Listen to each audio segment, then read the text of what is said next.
चलिए आज के इस वीडियो में हम देखते हैं CBI, ED, CID, NCB और CVC क्या होती हैं, इनके क्या क्या काम होते हैं, आखिर किस प्रकार के व्यक्ति पर छापा मारते हैं, आखिर भारत में एजेंसियां क्यों लाई गई। जैसे कि आप लोग बार बार सुनते होंगे CID, आखिर CID है क्या जानते हैं। देखिए CID का पूरा नाम होता है क्राइम इन्वेस्टिगेशन डिपार्टमेंट, जिसकी स्थापना ब्रिटिश सरकार ने 1902 में की थी। उसमें क्या किया जाता है, पर्सनल जो स्टेट होते हैं, स्टेट वाइज इनकी स्थापना की जाती है एजेंसी की। ये एक खुफिया एजेंसी होती है जो आपराधिक मामलों की जाँच करती है। जो CID होती है आपराधिक मामलों की जांच करती है। जो बड़े बड़े आपराधिक मामले होते हैं जिनसे पुलिस के द्वारा नहीं जांच की जा सकती, उसे CID जांच करती है। और इसकी स्थापना ब्रिटिश सरकार ने 1902 ईस्वी में की थी, एक खुफिया एजेंसी के तौर पर। आपको जानकारी के लिए बता दें कि CID का जो हेड क्वार्टर यानी मुख्यालय है वो पुणे में स्थित है। जैसे कि आप लोग सीरियल में देखे होंगे, एक CID सीरियल आता है जिसमें अभिजीत रहते हैं, प्रद्युमन रहते हैं और देव रहते हैं, जो एक शक के आधार पर किसी भी चीज को पकड़ लेते हैं और पूरी उनकी जानकारी ले लेते हैं। वही काम होता है CID का। हाल फिलहाल अभी न्यूज सुर्खियों में है कि तेजस्वी यादव के घर CBI, ED का छापा पड़ा है। आखिर ये CBI है क्या। CBI का पूरा नाम होता है सेंट्रल ब्यूरो इन्वेस्टिगेशन, जो एक भारत सरकार द्वारा जांच एजेंसी है और बड़े पैमाने पर है, क्योंकि सेंट्रल द्वारा की जाती है, ये स्टेट द्वारा नहीं होती है। भारत सरकार की अनुमति से CBI जांच करती है किसी भी चीज़ को। ये जो होती है बड़ी बड़ी भ्रष्टाचारों को खुलासा करती है। जैसे कि मान लिया कोई नेता है, भ्रष्टाचार कर लिया या वो घोटाला कर लिया, तो इसकी जो जांच करेगी CBI का रेट पड़ता है।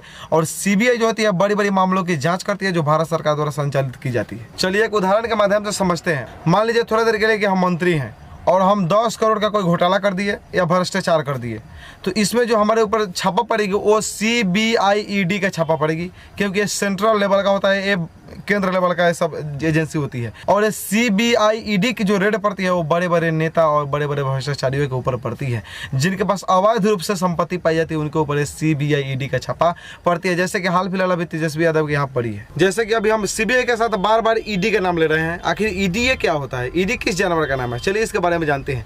ED कोई जानवर का नाम नहीं, बल्कि ED भी एक एजेंसी है जिसका फुल फॉर्म होता है इन्फोर्समेंट डायरेक्टोरेट। चलिए ED भी एक CBI के तरह ही एजेंसी है जो भारत सरकार द्वारा संचालित की जाती है। ED का मतलब होता है प्रवर्तन निर्देशालय। ED जो है, आप यदि विदेश में कोई संपत्ति खरीदना चाहते हैं तो उसकी जांच ED कर सकती है, बिल्कुल आसान तरीके से। जैसे कि मान लिया हम बहुत बड़ा आदमी हो गए और हम जाकर के बाद में चाहते हैं कि हम विदेश में अपना जमीन ले लें, तो इसकी जांच जो करेगी वो ED जांच करती है। यदि आप सरकार से चोरी करना चाहते हैं टैक्स, तो टैक्स को निकालने का काम करती है ED, यानी चोरी आपको होने नहीं देगी बिल्कुल। अब मान लिया कि 10 करोड़ आज रुपये डालें और कल निकाल लिए, तो आपसे ED पूछेगा कि 10 करोड़ रुपये जो है तुम्हारे पास कहाँ से आया और क्यों टैक्स नहीं दिया और कहाँ निकाल के क्या काम किया। यदि आप विदेश में कोई संपत्ति खरीदना चाहते हैं तो इसके लिए ED आपकी जांच कर सकती है और ED का छापा आपके ऊपर पड़ सकता है। चलिए आपको जानकारी के लिए बता देते हैं कि ED की जो स्थापना हुई थी वो 1 मई 1956 को हुई थी, जिसका हेड क्वार्टर दिल्ली में स्थित है। हेड क्वार्टर का मतलब होता है इसका मुख्यालय। इसका मुख्यालय दिल्ली में है। दिल्ली से संचालित होती है एक एजेंसी और हर तरह के खुफिया जानकारी को लेकर के आपको जितने भी टैक्स से संबंधित है उस जानकारी को लेकर के सरकार को सौंप देती है। चलिए अब जान लेते हैं हम NCB क्या होती है। ये भी एक एजेंसी है। जैसे कि अभी हाल फिलहाल में कुछ दिन ही हुआ, आप लोग एक मामला सुने होंगे शाहरुख खान के बेटे आर्यन खान का, जिन्होंने ड्रग तस्करी के मामले में उनका नाम जद हुआ था और नाम उनका दर्ज होकर के उनके ऊपर शायद FIR भी हुआ था। तो आर्यन खान थे, उनकी जो जांच करेगी ड्रग तस्करी वाली जांच, वो कौन एजेंसी करती है, तो वो ना CBI करती है ना ED करती है। उस जो मामला की जाँच करती है वो NCB डिपार्टमेंट करती है, जिसका मतलब होता है नारकोटिक्स कंट्रोल ब्यूरो, जिसका मुख्यालय नई दिल्ली में स्थित है।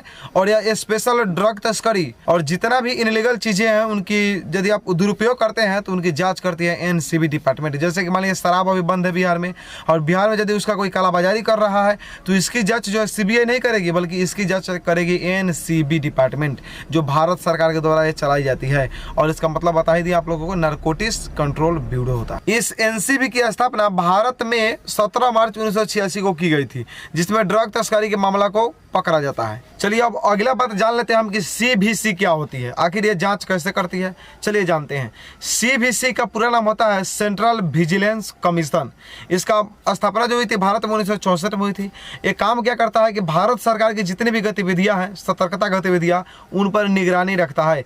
CVC का मतलब एक समझिए CCTV कैमरा, यानी CCTV कैमरा जिस प्रकार से पूरे कैंपस या पूरे घर की निगरानी रखता है, उसी प्रकार सरकार की जो गतिविधियाँ जितने भी है, पॉइंट क्या क्या चीज़ में बनने वाले हैं, क्या क्या चीज़ बनाए जा रहे हैं, इस सभी चीज़ों पे जो निगरानी रखती है, ताकि इनका जो कोई भी पर्सनल बात हो, कोई भी पर्सनल जानकारी हो, लीक नहीं हो कहीं भी, तो इसके लिए काम करती है CVC एजेंसी। चलिए अब सबसे बड़ी संस्था जो अंतर्राष्ट्रीय संस्था है उसके बारे में बात कर ही लेते हैं। रॉ का मतलब होता है रिसर्च एनालिसिस विंग्स, जिसकी स्थापना भारत सरकार ने 1968 में की थी। इसका जो काम होती है एक गुप्तचर संस्था है और अंतर्राष्ट्रीय संस्था भी है। इसका काम जो होती है दो देश की जानकारी को एकत्रित करना होती है।